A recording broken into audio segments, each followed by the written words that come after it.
चुप्पी 100 समस्याओं की जड़। अरे, मैंने तो बस इतना पूछा कि आज नाश्ता बनाने में देर कैसे हो गई और तुम नाराज हो गई। अरे, आजकल तुम्हें क्या हो गया है? बहुत ज़्यादा ओवर रिएक्ट करने लगी हो, हर बात का उल्टा जवाब देती हो। तुम ही कहती थी ना, हमेशा जवाब देना भी अच्छा नहीं होता। एक चुप्पी 100 समस्याओं का हल है, फिर क्या हो गया? हाँ, मैं कहती हूँ कि एक चुप्पी 100 समस्याओं का हल है, पर अब लगता है कि वही एक चुप्पी मेरी समस्याओं की जड़ बन चुकी है। क्यों? ऐसा क्या हो गया? आप तो मेरे पति हैं, 10 साल से साथ हैं।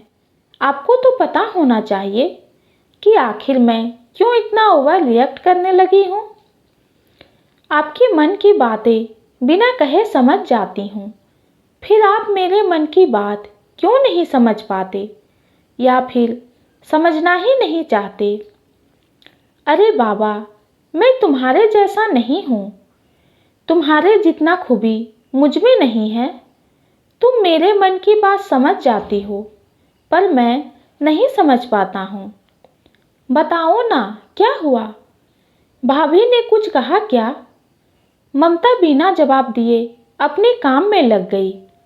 ये है ममता और हरीश, दोनों पति पत्नी। ममता अपने सास ससुर और 2 बच्चों के साथ रहती है। जेठ जेठानी शहर में रहते हैं। अभी कुछ दिनों के लिए घर आए हैं।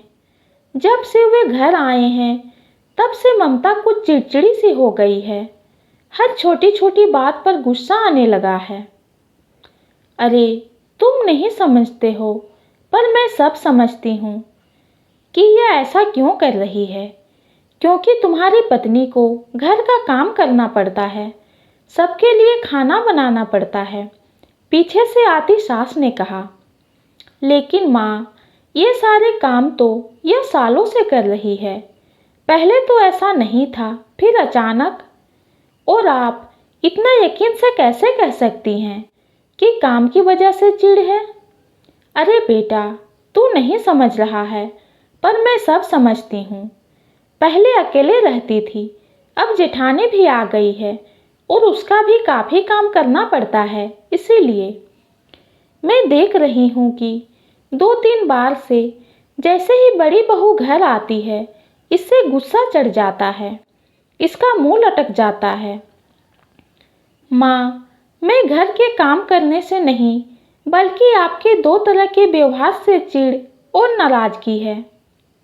एक ही घर में आपने अपनी 2 बहुओं के लिए 2 नियम बना रखे हैं।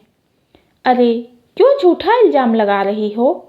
मैंने क्या 2 नियम बनाया? बड़ी तो दूर शहर में रहती है, साल में 1-2 बार घर आती है। तुम ही अकेले पूरे इतने बड़े घर में राज करती हो। वही तो, दीदी शहर में अकेली रहती है तो सब कुछ अपने हिसाब से करती है, और मैं यहाँ आपके साथ रहती हूँ, सब कुछ आपके हिसाब से करती हूँ। जेठानी जी 15 दिनों के लिए घर आती है तो उसमें हफ्ते भर मायके रहकर आती है, सप्ताह भर यहाँ रहती है, तो नाश्ता से लेकर लंच डिनर सब उनके पसंद का बनता है। वो मेरी एक भी काम में मदद नहीं करती और ना ही आप उन्हें मदद करने के लिए कहती हैं। वो तो यहाँ बस आराम करने आती है और उन्हें आराम मिलता भी है, पर मुझे तो कभी आराम नहीं मिलता। कोई मदद नहीं करता काम में। उन्हें अपनी सुविधा अनुसार कपड़े पहनने की भी पूरी आज़ादी है, फिर मुझे क्यों नहीं? कभी मेरी पसंद का खाना क्यों नहीं बनता?